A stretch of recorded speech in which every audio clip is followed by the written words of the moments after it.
여러분들하고 다시 이야기를 할게요. 촬영하는 과정에서 비행기 모드로 시작했어야 되는데 그냥 찍고 있었더니 또 코로나19 안전 안내 문자로 도중에 끊겼을 거예요. 잘 학교치기 이어달라고 해서 시작할 건데 도중에 약간 끊김이 있었을 겁니다. 아무튼 형사처분은 형사사법 절차 단계에 따라서 어떤 처분들이 있는지 보호관찰과 관련된 그런 내용이에요. 형사처분에서의 보호관찰이겠죠. 그래서 첫 번째는 우리가 이제 형의 기소 단계에서, 그다음에 선고 단계에서, 형의 집행 단계에서 이렇게 나눠 볼 수 있는 거예요. 형벌에 관한 거기 때문에. 대표적인 걸로는 선도 조건부 기소유예. 이 사람을 잘 선도할 터이니 기소를 하지 않고 유예시켜 주세요. 말 그대로예요. 용어대로 이야기를 설명하면. 그리고 이제 보호관찰 등에 관한 법률에서는 보호관찰소 관장 사무의 하나로 이런 게 있죠. 이제 검사가 보호관찰관의 선도를 조건으로 보호관찰관이 선도하겠다. 보호관찰관의 선도를 조건으로 공소 제기를 유예한다. 기소를 유예하고 공소 제기를 유예하고 위탁한 선도의 실시를 정한 바에 따라 시행하는 것으로 실무 현장에서는 선도 위탁이라고도 이야기를 하고 있습니다. 선도를 조건부로 보호관찰을 그렇게 맡겼다. 이해되죠? 물론 또 이런 경우에는 또 교육 조건부 기소유예 제도. 경미한 범죄를 저지른 사람들에게 이를테면 자꾸 과실로, 그것도 자주 큰 범죄라고 볼 수는 없지만은 자꾸 운전에 다른 문제가 있다랄지 조그만 어떤 다른 경미한 어떤 문제가 있을 때는 교육 조건부 기소유예 제도가 또 활용되고 있죠. 그러면은 두 번째는 이제 선고 단계에서는 어떨까요? 이제 기소를 했고 이제 선고 단계에서 법원에 이제 판결을 기다리고 있는데 여기에서도 교정 시설에 들어가지 않았기 때문에 어떤 것과 일치해요? 프로베이션적인 보호관찰이죠. 그래서 이제 이런 경우에도 그 기간 때문에 나눠지는 거예요. 둘 다 이 부분들도 기소유예나 선고유예는 들어가기 전까지 정문 정책으로서 문에 들어가지 않기 때문에.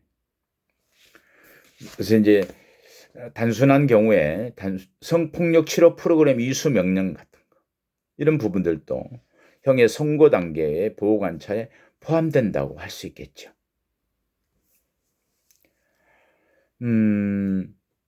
또 이제 형의 집행 단계에서의 보호관찰. 형의 집행 단계란 뭐예요? 교도소에 살고 있는 거예요.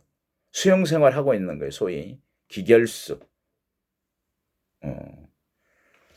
형의 집행 단계에서의 보호관찰은 이건 성격을 좀 두 개의 경우가 다르죠. 앞에 두 번 이야기한 것은 프로베이션이라면은 이쪽은 뭐죠? 버러울 형태의 보호관찰. 그래서 대표적인 것이 이제 가석방이 대표적인 거예요.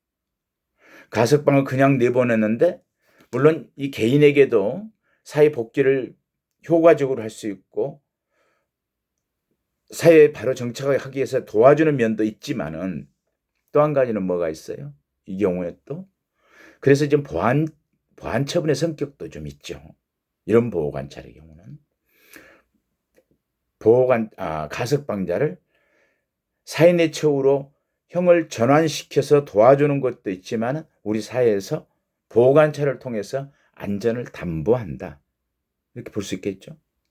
심한 경우는 성폭력 사범들의 경우에는 지금 다 전자발찌를 부착해서 내보내는.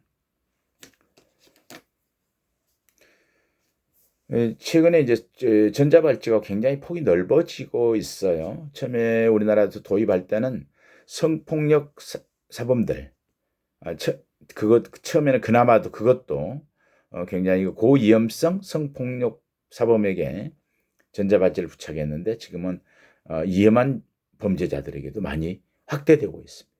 강도, 살인. 그리고 또한 이제 한편으로는 벌금형 집행에 있어서 벌금 미납자는 어떻게 해요? 이게 대표적인 우리가 다이버전이라고 볼 수 있는데 환형인데 형을 바꾸는 거예요. 없애는 게 아니고. 벌금을 못 넣는 거 어떻게 해요? 그러면 신체를 구속시키는 거예요. 그걸 노역수라 그래요. 노역형으로 바꿔주는 거예요. 그래서 벌금 미납자가 환영 처분을 대신하여 사회 봉사할 수 있도록 특례를 규정한 제도도 형의 집행 단계에 보호관찰이라고도 할 수 있다. 벌금을 못 내서 노역수로 살고 있는데 그 노역을 보호관찰, 사회봉사할 명령이나 이런 분으로 바꿔줘도 형이 집행된 거기 때문에, 그죠? 형을 받은 거잖아요. 벌금형을. 그래서 이런 경우에도 이러한 환영 조치도 형의 집행 단계에서의 보호관찰이라고 할 수 있다. 형을 집행하기 전에가 아니라 형을 집행한 후이기 때문에 노역형으로. 다음에 이제 보호처분으로서의 우리가 이야기를 했죠. 보호처분으로서의 보호관찰. 보호처분으로서의 성격을 가진 보호관찰은 주로 소년법상을 많이 생각하면 될 것 같아요. 물론 성인에게도 보호처분에서 보호관찰하지만 애초에 시작했던 영국이나 이런 경우에도 소년수를 보호하기 위한.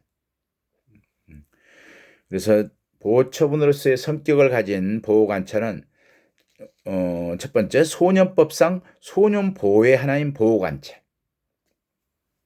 소년 보호의 하나인 보호관찰. 소년 보호 처분을 위한 보호관찰이 우리나라도 제일 처음에 보호관찰법이 제정된 게 1988년이고 먼저 시작된 게 1989년에 소년에게 시작했죠. 그리고 두 번째 성매매 청소년에 대한 보호관찰. 그리고 가정폭력 보호 가해자에 대한 보호관찰. 또 성매매자에 대한 보호관찰 등이 이런 경우에 이제 보호처분으로서 이 가운데 대표적인 것이 역시 소년 보호처분 중에 하나인 우리가 보호관찰로 볼 수가 있다. 뭔가를 지지하고 보호한다. 보안처분으로서 보호관찰은 말 그대로 대부분의 경우에 보안처분의 경우에는 형 집행 종료 후에 보호관찰에 해당하는 것들을 들 수가 있습니다.